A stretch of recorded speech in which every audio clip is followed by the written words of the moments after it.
Hello student.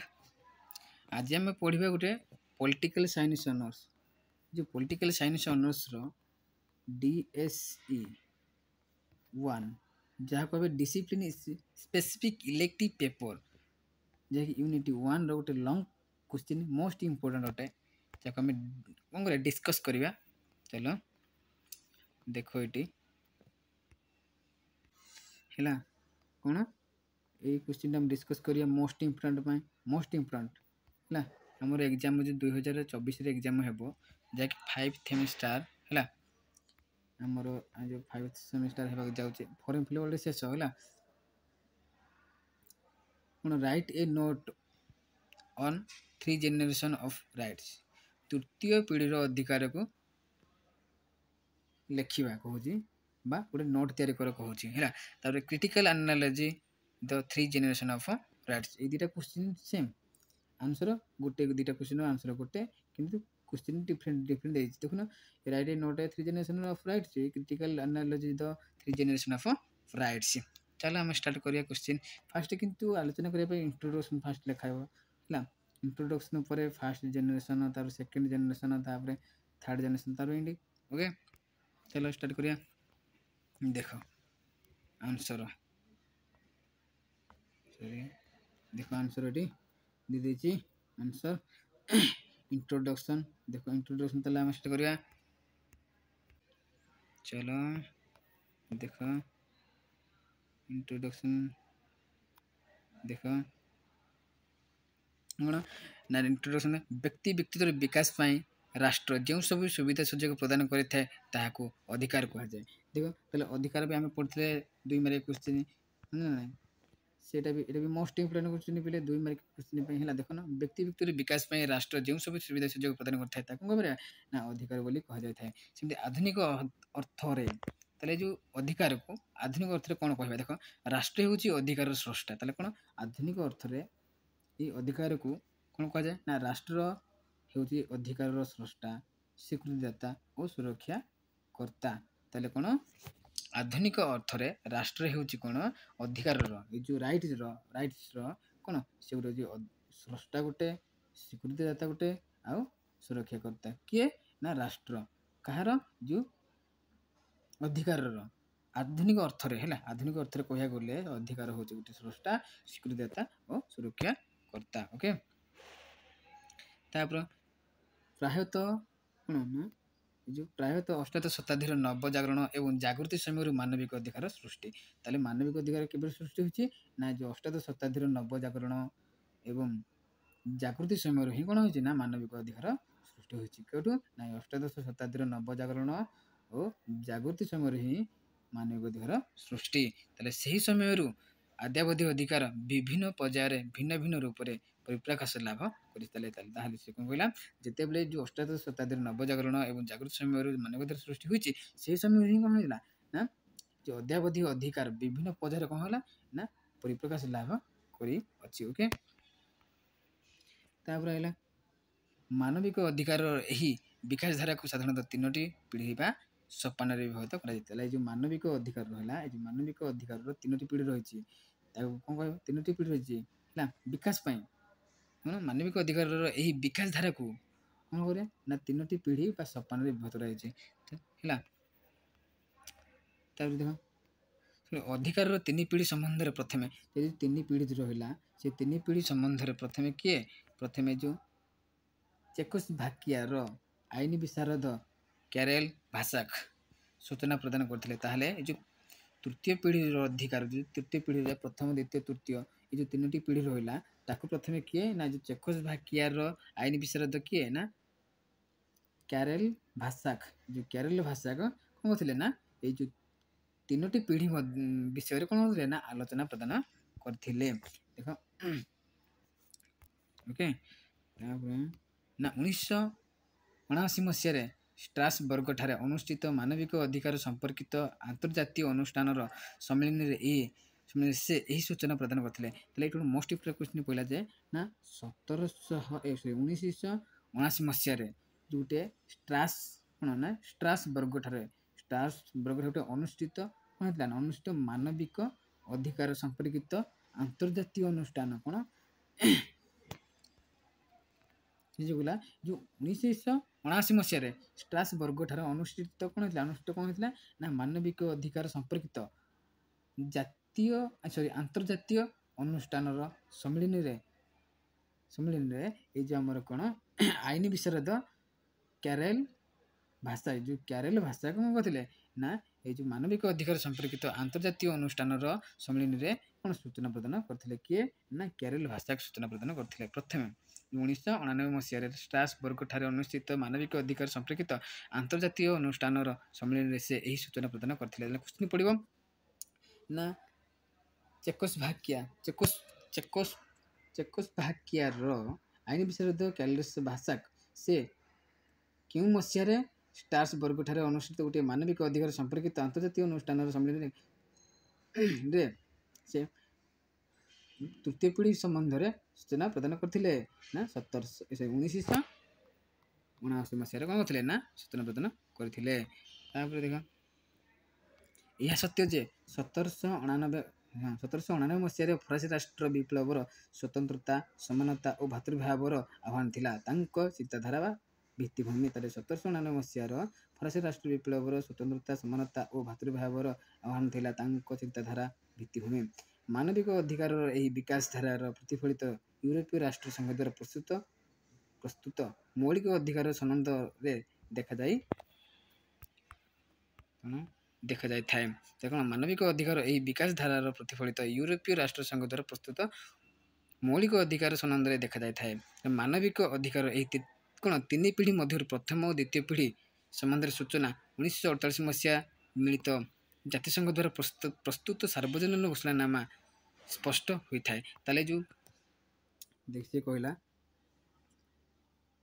ଯେଉଁ ମାନବିକ ଅଧିକାରର ଏ ଗୋଟେ ମାନବିକ ଅଧିକାର ତୃତୀୟ ପିଢ଼ି ଅଛି ନା ନାଇଁ ପ୍ରଥମ ପିଢ଼ି ଆଉ ଦ୍ୱିତୀୟ ପିଢ଼ି ଏ ଯେଉଁ ପ୍ରଥମ ପିଢ଼ି ଆଉ ଦ୍ୱିତୀୟ ପିଢ଼ିଟା କଣ ଯେ ଆମର 1948 ମସିହାରେ ଏ ଯେଉଁ ମିଳିତ ଜାତିସଂଘ ଦ୍ୱାରା ପ୍ରସ୍ତୁତ ସାର୍ବଜନୀନ ଘୋଷଣା ନାମରେ ସ୍ପଷ୍ଟ ହୋଇଥିଲା ହେଲା।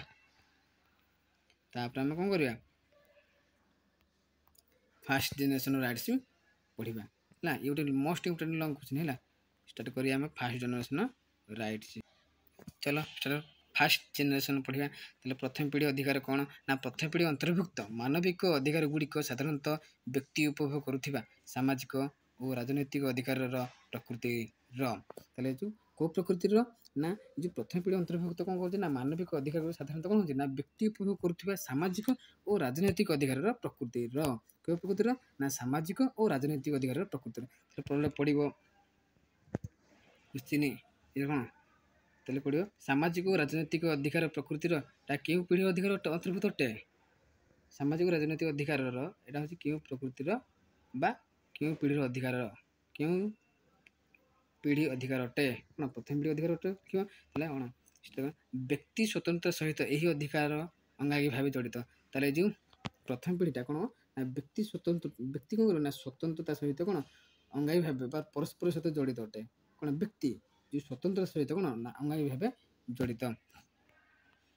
ଜଣେ ନାଗରିକ ଭାବେ ବ୍ୟକ୍ତି ରାଷ୍ଟ୍ରରେ ଯେଉଁ ସ୍ୱତନ୍ତ୍ରତା ଓ ସୁବିଧା ଉପଭୋଗ କରିଥାଏ ତାହା ଏହି ଅଧିକାର ଶ୍ରେଣୀଭୁକ୍ତ ଅଟେ। ତାହେଲେ କ'ଣ କହିଲା ଦେଖ ଜଣେ ନାଗରିକ ଭାବେ ବ୍ୟକ୍ତି ରାଷ୍ଟ୍ରରେ ଯେଉଁ ସ୍ୱତନ୍ତ୍ରତା ଓ ସୁବିଧା ଉପଭୋଗ କରିଥାଏ ତାହା ଏହି ଅଧିକାର ଶ୍ରେଣୀଭୁକ୍ତ ଅଟେ। ତାହେଲେ ପ୍ରଥମ ପିଢ଼ିର ଅଧିକାରରେ କାହା କହିବା ଅଧିକାରରେ କ'ଣ ଅନ୍ତର୍ଭୁକ୍ତ ଅଟେ କୋଉଟା ନା ଯେଉଁ ଜଣେ ନାଗରିକ ବ୍ୟକ୍ତି ରାଷ୍ଟ୍ରରେ ଯେଉଁ ସୁବିଧା ଜଣେ ନାଗରିକ ଭାବେ ବ୍ୟକ୍ତି ରାଷ୍ଟ୍ରରେ ଯେଉଁ ସ୍ୱତନ୍ତ୍ରତା ଓ ସୁବିଧା ଉପଭୋଗ କରିଥାଏ ତାହା ଏହି ଅଧିକାରର ଶ୍ରେଣୀଭୁକ୍ତ ଅଟେ। ଏହି ଅଧିକାର ବୋଲେ କେଉଁ ଅଧିକାର ନା ପ୍ରଥମ ପିଢ଼ି ଅଧିକାର ଶ୍ରେଣୀଭୁକ୍ତ ଅଟେ। ବ୍ୟକ୍ତିର ପ୍ରଥମ ପିଢ଼ି ଅଧିକାର ଗୁଡ଼ିକ ଇଂଲଣ୍ଡର ମାଗ୍ନା କାର୍ଟା 1215ରେ କ'ଣ ହେଇଥିଲା ନା ମାଗ୍ନା କାର୍ଟା ଆମେରିକାର ବିଲ୍ ଅଫ୍ ରାଇଟ୍ସ 1689 ମସିହା। ତାରେ ଫରାସୀ ମାନବିକ ଅଧିକାର ଘୋଷଣାନାମା 1779 ଓ 1948 ମସିହା ମିଳିତ ଜାତିସଂଘ ଦ୍ୱାରା ପ୍ରସ୍ତୁତ ସାର୍ବଜନୀନ ମାନବିକ ଅଧିକାର ଘୋଷଣାନାମା ପ୍ରତିଫଳିତ ହୋଇଥାଏ। ଏହିସବୁ ଗୁରୁତ୍ୱପୂର୍ଣ୍ଣ ଦଲିଲରେ ବ୍ୟକ୍ତିକୁ ଅଧିକାର ପ୍ରଦାନ ନିମିତ୍ତ ରାଷ୍ଟ୍ରୀୟ କ୍ଷମତାକୁ ସଂକୁଚିତ କରାଯାଇଅଛି।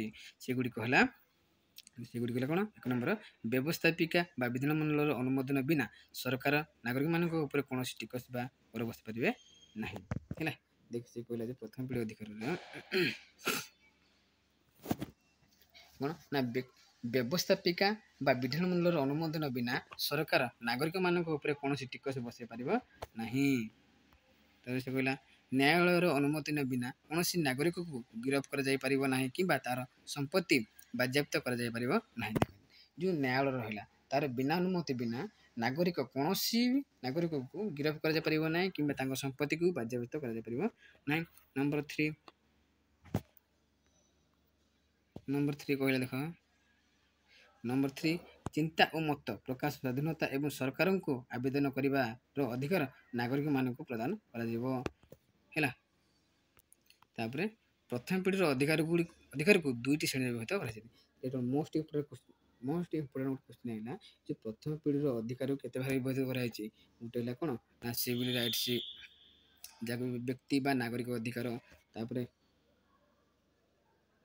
ସେକେଣ୍ଡ ହେଉଛି କ'ଣ ପଲିଟିକାଲ ରାଇଟ୍ସ ବା ରାଜନୈତିକର ଅଧିକାର ହେଲା। ତାହେଲେ କ'ଣ ଗୋଟେ ଫାଷ୍ଟ ପଢ଼ିବା ନା ସିଭିଲ୍ ରାଇଟ୍ସ ବା ବ୍ୟକ୍ତି ବା ନାଗରିକ ଅଧିକାର କ'ଣ ପଢ଼ିବା। କ'ଣ ଏହି ଅଧିକାର ଅନ୍ତର୍ଭୁକ୍ତ ଅଧିକାର ଗୁଡ଼ିକ ହେଲା ଦେଖ ନା ମତ ପ୍ରକାଶ କରିବା ସ୍ୱାଧୀନତା ଏବଂ ସମ୍ବାଦପତ୍ର ସ୍ୱାଧୀନତା, ଆଇନ ଆଗରେ ସମାନତା, ଖରେ ଗୌର ହେଉଛି କ'ଣ ବ୍ୟକ୍ତିଗତ ମାଲିକାନା ହେଲା। ତାପରେ ନମ୍ବର 2 ଯାହାକି ପଲିଟିକାଲ ରାଇଟ୍ସ ବା ରାଜନୈତିକ ଅଧିକାର କ'ଣ ପ୍ରଥମ ପିଢ଼ିକୁ ଦୁଇ ଭାଗରେ ବିଭକ୍ତ କଲା ନାହିଁ ସିଭିଲ୍ ରାଇଟ୍ସ ଆଉ ପଲିଟିକାଲ ରାଇଟ୍ସ ହେଲା। ତାପରେ ସେକେଣ୍ଡ ପଲିଟିକାଲ ରାଇଟ୍ସ ପଢ଼ିବା ନା ରାଷ୍ଟ୍ର ନାଗରିକ ଭାବେ ବ୍ୟକ୍ତି ଉପଭୋଗ କରୁଥିବା ସମସ୍ତ ଅଧିକାର ଯଥା ଯେମିତିକି ମତ ରହିଲା ମତଦାନ ଅଧିକାର, 2 ରହିଲା ଖରେ ହେଲା ସମବେତ ହେବାର ଅଧିକାର, ଗରେ ହେଲା ସଂଗଠନ କରିବାର ଅଧିକାର ହେଲା। ଆଉ ଘର ରହିଲା ରାଜନୈତିକ ଦଳ ଗଠନ କରିବାର ଅଧିକାର, ମୁଁ ରହିଲା ସରକାରୀ କାର୍ଯ୍ୟରେ ପ୍ରବେଶ କରିବାର ସମାନ ଅଧିକାର, ରହିଲା କ'ଣ ଆବେଦନ କରିବାର ଅଧିକାର ଇତ୍ୟାଦି। ପ୍ରଥମ ପିଢ଼ି ଅନ୍ତର୍ଗତ ଅଧିକାର ଗୁଡ଼ିକୁ ମୁଖ୍ୟତଃ ସ୍ୱାଧୀନତା ବା ସ୍ୱତନ୍ତ୍ରତା ଉପରେ ଆଧାରିତ ହୋଇଥିବାରୁ ଏହାକୁ ସ୍ୱତନ୍ତ୍ରତା କେନ୍ଦ୍ରିକ ଅଧିକାର କୁହାଯାଏ। 19ଶ ଶତାବ୍ଦୀରେ ବିଶ୍ୱର ବିଭିନ୍ନ କୋଣରେ ସଂଗଠିତ ସମସ୍ତ ଉଦାରବାଦୀ ଓ ଗଣତାନ୍ତ୍ରିକ ଆନ୍ଦୋଳନର ଆଭିମୁଖ୍ୟ ଥିଲା ବ୍ୟକ୍ତିକୁ ଏହି ସମସ୍ତ ଅଧିକାର ପ୍ରଦାନ କରିବା। ଏଗୁଡ଼ିକ ମସ୍ତିବାଚକ ଅଧିକାର ଭାବେ ପରିଚିତ। ମସ୍ତିବାଚକ ବା ଏ ଯେଉଁ ନାସ୍ତିବାଚକ ଅଧିକାର ଭାବେ ପରିଚିତ। ପ୍ରଥମ ପିଢ଼ି ଏଗୁଡ଼ିକୁ ନୀଳ ଅଧିକାର ମଧ୍ୟ ପରିଚିତ। ତାହେଲେ ଯେଉଁ ପ୍ରଥମ ପିଢ଼ିକୁ ମଧ୍ୟ କ'ଣ କରିବା ନୀଳ ଅଧିକାର ଗୁଡ଼ିକ ମଧ୍ୟ। ତାହେଲେ ଆମେ second generation rights most important ଗୋଟେ ହେଲା।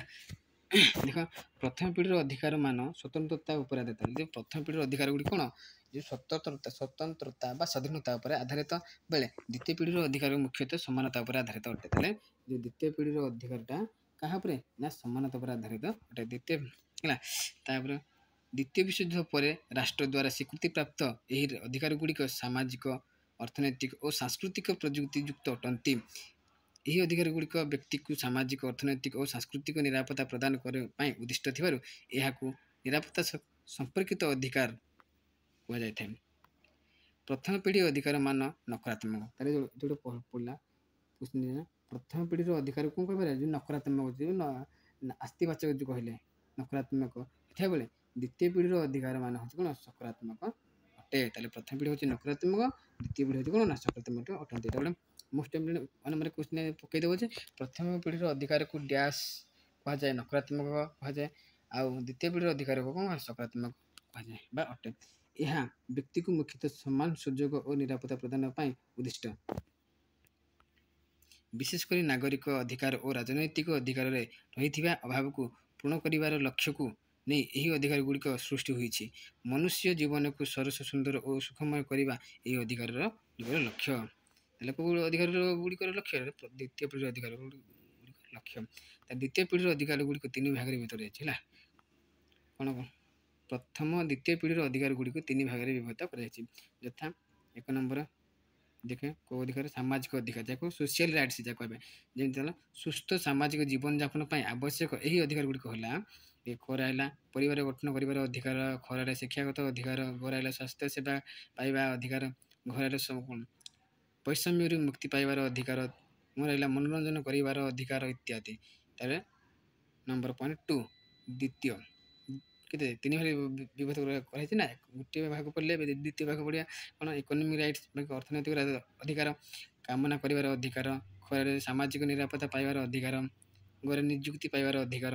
3 number culture rights cultural rights ବା ସାଂସ୍କୃତିକ ଅଧିକାର କ'ଣ ନା ସଂଖ୍ୟାଲଘୁ ସମ୍ପ୍ରଦାୟର ସଂସ୍କୃତିର ସୁରକ୍ଷା ପାଇଁ ଅଧିକାର ସଂଖ୍ୟାଲଘୁ ସମ୍ପ୍ରଦାୟର ସଂସ୍କୃତିର ସୁରକ୍ଷା ପାଇଁ ଅଧିକାର ଘୋରାଇଲା ବିନା ଭେଦଭାବରେ ସମସ୍ତଙ୍କୁ ଆଇନ ଦ୍ୱାରା ସୁରକ୍ଷା ପ୍ରଦାନ କରିବାର ଅଧିକାର ଆର୍ଥିକ ସାମାଜିକ ଓ ସାଂସ୍କୃତିକ ଅଧିକାରର ଆନ୍ତର୍ଜାତିକ ଚୁକ୍ତିପତ୍ରରେ 31ଟି ଧାରା ରହିଛି ଏହାକୁ ମଧ୍ୟ ଲାଭ ଅଧିକାର ନାମରେ ପ୍ରକାଶ କରାଯାଇଥାଏ କ'ଣ ନା ୟାକୁ ଏଇ ଯେଉଁ ଦ୍ୱିତୀୟ ପିଢ଼ି ଅଧିକାର କ'ଣ ନା ରାଇଟ୍ସ ବା ଲାଭ ଅଧିକାର ବୋଲି କୁହାଯାଏ ତାହେଲେ ଏଇଟା 31ଟି ଧାରା ରହିଛି ଦ୍ୱିତୀୟ ପିଢ଼ିର ଅଧିକାରରେ 31ଟି ଧାରା ରହିଛି ତାପରେ 3 ଜେନେରେସନ୍ ରାଇଟ୍ସ ପଡ଼ିବ କ'ଣ ନା 3 ଜେନେରେସନ୍ ରାଇଟ୍ସ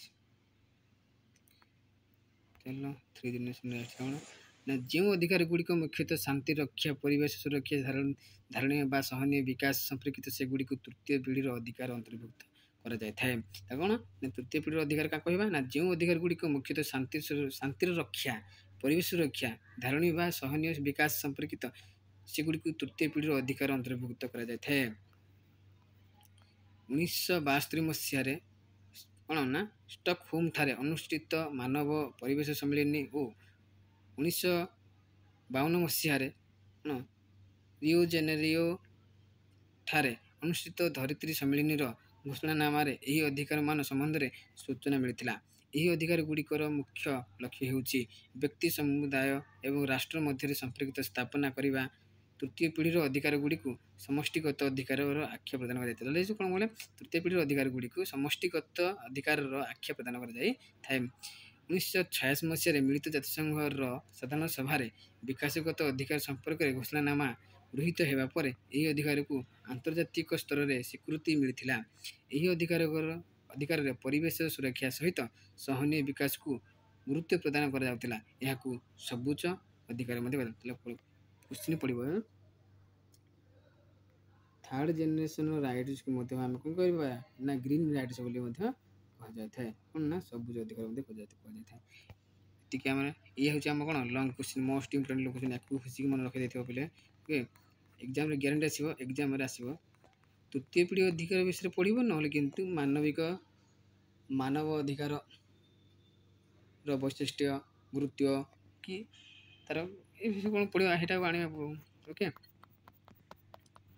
এটা ହେଉଛି ମୋଷ୍ଟ ଇମ୍ପୋର୍ଟାଣ୍ଟ କ୍ୱେଶ୍ଚିନ୍ ହେଲେ ଏଟାକୁ ମନେ ରଖିଦେଇଥିବା ଇମ୍ପୋର୍ଟାଣ୍ଟ ଯାଇକି ପଲିଟିକାଲ୍ ସାଇନ୍ସ ଅନର୍ସର ହେଲା ଏଠି ଏଣ୍ଡ କରିବା ଭିଡ଼ିଓଟି ଓକେ।